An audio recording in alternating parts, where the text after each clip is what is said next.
Hello everyone, आप सभी का एक नई वीडियो में स्वागत है। मैं हूं आपके साथ आशीष सर।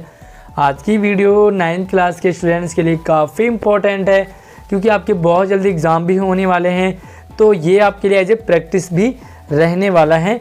और अगर आप हमारे ही स्कूल में पढ़ते हैं तो ये आपका एज ए पीरियोडिक टेस्ट पूछा गया था 40 नंबर का हिंदी क्लास 9 का।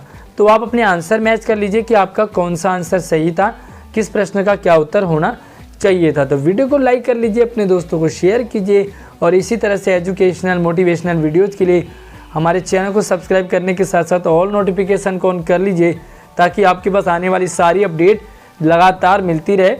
तो चलिए, यहाँ पर जो गद्यांश है कुछ आपके पास इस तरीके का आ सकता है और आया है आज के पेपर में। अगर हम बात करें गद्यांश की तो ये बहुत छोटा है, जो भी आपका एग्ज़ाम में आएगा वो थोड़ा सा इससे बड़ा होगा और थोड़ा सा टफ हो सकता है, बट इसका देखते हैं, पढ़ लीजिए से। और पहला सवाल देखो, शिक्षा हम सभी के लिए उज्जवल भविष्य के लिए डैश है। तो इसका जो सही आंसर है ना वो यहाँ पर है कि ये आवश्यक उपकरण है, तो इसका आंसर आपका हो गया उपकरण। ठीक है। और दूसरा सवाल था, स्त्री और पुरुष दोनों के लिए समान रूप से आवश्यक है क्या? जीवन है, स्वास्थ्य है, शिक्षा है या ये सभी हैं? तो स्त्री और पुरुषों के लिए जो समान रूप से आवश्यक है वो है, क्योंकि शिक्षा की बात हो रही है चैप्टर में गद्यांश में, तो यहाँ पर आपका आंसर होगा थर्ड वाले, यानी कि शिक्षा दोनों के लिए जरूरी है। तीसरा सवाल है, शिक्षा किसे उच्च स्तर पर विकसित करने का कार्य करती है? जो शिक्षा है वो उच्च स्तर पर विकसित किसे करती है? लोगों के मस्तिष्क को करेगी, उद्योग व्यापार को करेगी, सामाजिक व्यवहार को करेगी, या इनमें से कोई नहीं? तो जो शिक्षा है ना उच्च स्तर पर वो करेगी लोगों के मस्तिष्क को विकसित करेगी, तो इसका पहला ऑप्शन बिल्कुल करेक्ट है। अगला देखो, नियमित शब्द का पर्यायवाची क्या है? नियमित शब्द का पर्यायवाची अगर हम बात करें तो इसका क्या होगा? तो चार ऑप्शन है आपके लिए। पहला ऑप्शन है आपका सदैव, निरंतर, क्रमशः या इनमें से कोई नहीं। तो जो नियमित शब्द है, नियमित शब्द का होता है लगातार। लगातार का मतलब सतत, और सतत का आपका ऑप्शन होगा इसमें सेकंड ऑप्शन है निरंतर, यानी कि निरंतर, लगातार, सतत, ये सभी जो है वो नियमित शब्द के पर्यायवाची हैं। अगला पांचवा सवाल था, शिक्षा शब्द का विलोम, तो बड़ा आसान था, ये होगा आपका अशिक्षा। और अगला देखो, आपको अगर किसी भी सवाल में कोई डाउट रहता है तो मुझे आप कमेंट कर सकते हैं। और अगला सवाल है, देखो ये कविता है, कविता को आपको पढ़ना है और उसके क्वेश्चन आंसर आपको करने हैं। जो बीत गई सो बात गई, जीवन का में एक सितारा था, माना वो बहुत प्यारा था। तो ये आपने पढ़ लिया होगा, नहीं पढ़ा तो अभी पढ़ लीजिए। और इसके बाद हम देखते हैं इसका पहला सवाल क्या था। तो पहला सवाल है, अंबर किस पर शोक नहीं मनाता? अंबर यानी कि तो देखो, फूलों पर, चांद पर, टूटे तारों पर या सूरज पर? तो इसका जो सही उत्तर है ना कविता के अकॉर्डिंग वो रहेगा आपका टूटे हुए तारों पर कभी भी अंबर शोक नहीं मनाता। कविता का शीर्षक क्या होगा? एक टाइटल यानी कि चैप्टर का नाम क्या हो सकता है? अंबर, टूटता तारा, जो बीत गई सो बात गई, या अंबर का शोक? तो इस कविता में ज़्यादा फोकस जो किया गया है, हालांकि इसका अंबर भी हो सकता है, टूटता तारा भी हो सकता है, अंबर का शोक भी हो सकता है, लेकिन सबसे ज़्यादा जो है वो है जो बीत गई सो बात गई, यानी कि किस चीज़ पर फोकस किया गया है। तो यहाँ पर जो बीत गई सो बात गई उस पर हमें ज़्यादा पछताना नहीं चाहिए। अगला सवाल है, अंबर का पर्यायवाची क्या है? अंबर शब्द का पर्यायवाची अग्नि है, आकाश है, सूरज है या धरती है?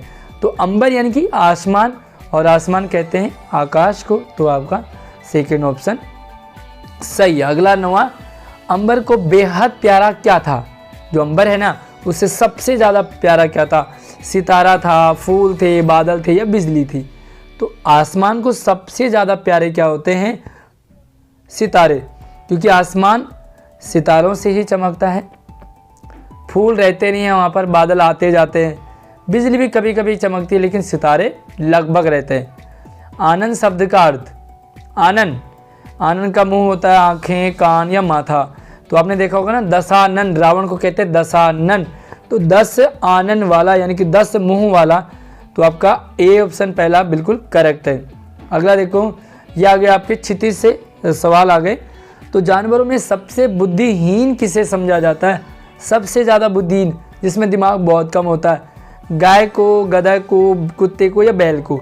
तो सबसे ज़्यादा अगर हम किसी को बेवकूफ़ या मूर्ख कहें तो वो है आपका गधा। तो गधा इसका सही आंसर है। बैलों को वीरता का अभिनंदन पत्र देने का निश्चय किसने किया? झूरी ने, गया ने, गांव वालों ने या बच्चों ने?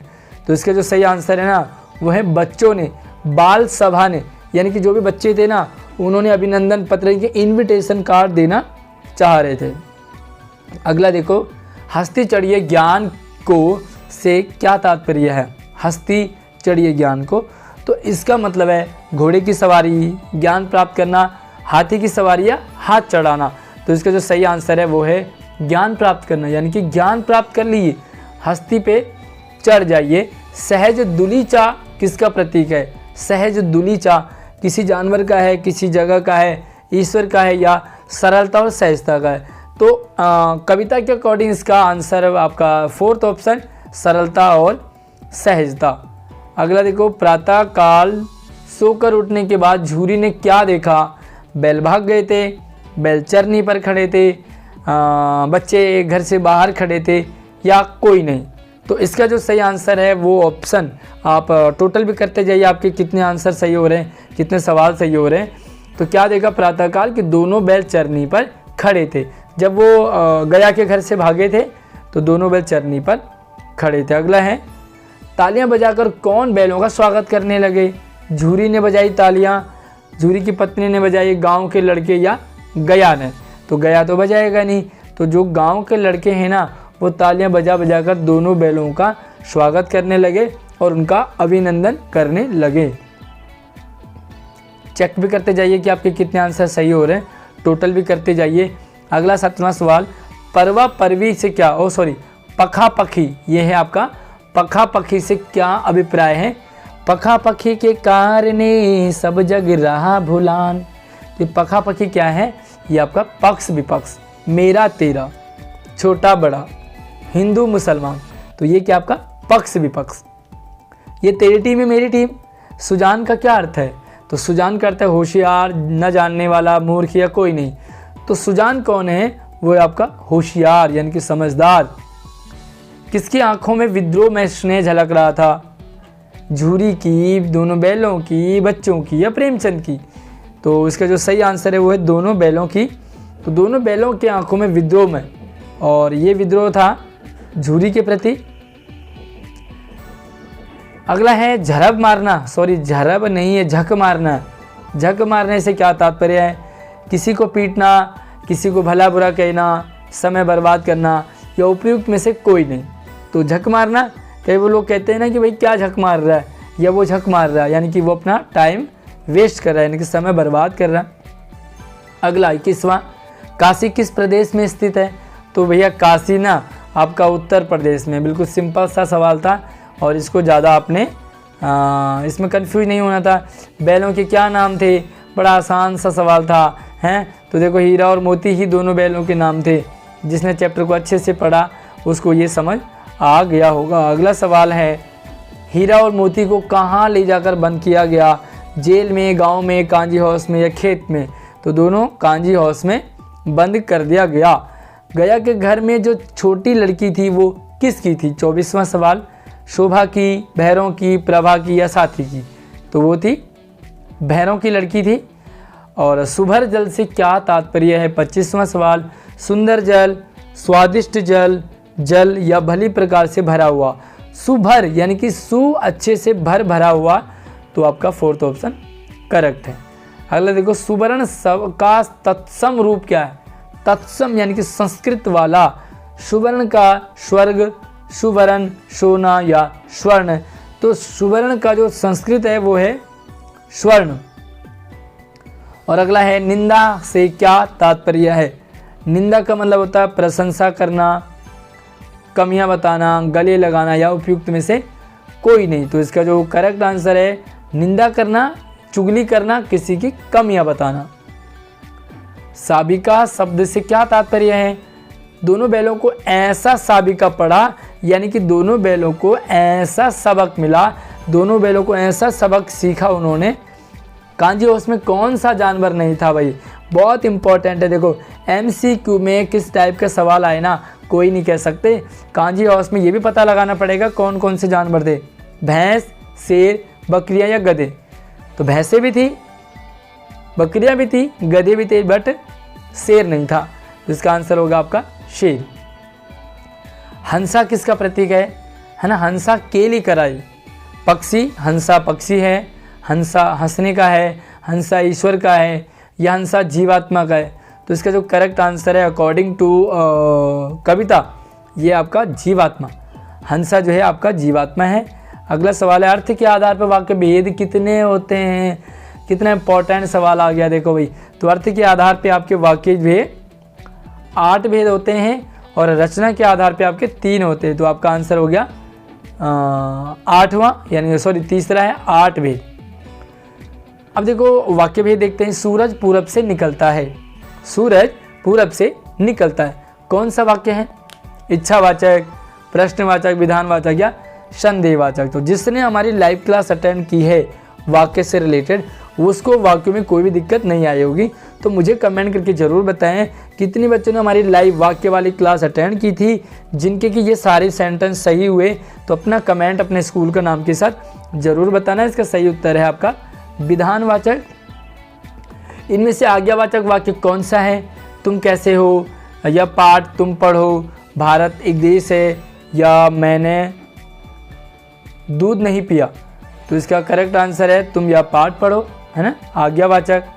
आहा कितना सुंदर उपवन है, ये कौन सा सेंटेंस है? इच्छावाचक है, प्रश्नवाचक है, विस्मयवाचक है या संदेहवाचक। तो आहा कितना सुंदर उपवन है, ये आपका विस्मय बोधक, विस्मयवाचक।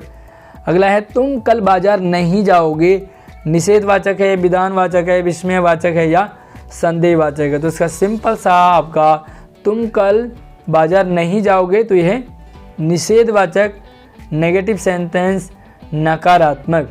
अगला 36वां, शायद कल मैं बाजार जाऊं, संकेतवाचक, संदेहवाचक, इच्छावाचक या प्रश्नवाचक। तो इसका जो सही उत्तर है वो है संदेहवाचक, यानी कि शक है, शायद जुड़ा हुआ है। वर्षा होती तो अनाज पैदा होता, ये कौन सा सेंटेंस? विधानवाचक, निषेधवाचक, संकेतवाचक या प्रश्नवाचक। तो इसका करेक्ट आंसर है आपका संकेतवाचक। अगर आपको वाक्य समझ नहीं आ रहे तो हमारी लाइव क्लास वाली वीडियो जरूर उसे देख लीजिए। 38 है, क्या वह यहाँ आ गया, क्या वह यहाँ आ गया, संदेहवाचक, संकेतवाचक, इच्छावाचक या प्रश्नवाचक। तो ये है आपका प्रश्नवाचक, क्या वह यहाँ आ गया। तो ये आपका प्रश्न पूछा गया है।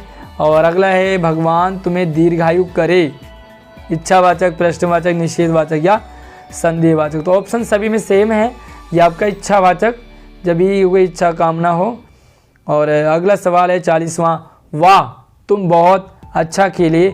तो ये है आपका विस्मयादिबोधक। और ये थे आपके पास पीरियोडिक 1 जो कि हमारे ही स्कूल का पेपर बना था। कितने मार्क्स आपके आए हैं? अगर आपने ये पूरा पेपर देखा है एज ए प्रैक्टिस तो मुझे ज़रूर कमेंट करके बताएं कि आपके कितने मार्क्स आ रहे हैं। साथ ही अगर आपका ये पेपर हुआ है आज, तब भी आप मुझे बताएंगे कि आपके इसके अकॉर्डिंग कितने मार्क्स बन रहे हैं। वीडियो को लाइक कर लीजिए, अपने दोस्तों को शेयर कीजिए। और कल हम लाइव आने वाले हैं सुबह। तो सुबह हम कल लाइव अलंकार जो हम पढ़ने वाले हैं, जो बाकी बचे हुए हैं। तो जल्दी से अपना टाइम भी हमें बताएं कि किस टाइम आपकी लाइव क्लास सही रहेगी। तो नई वीडियो मिलते हैं, धन्यवाद।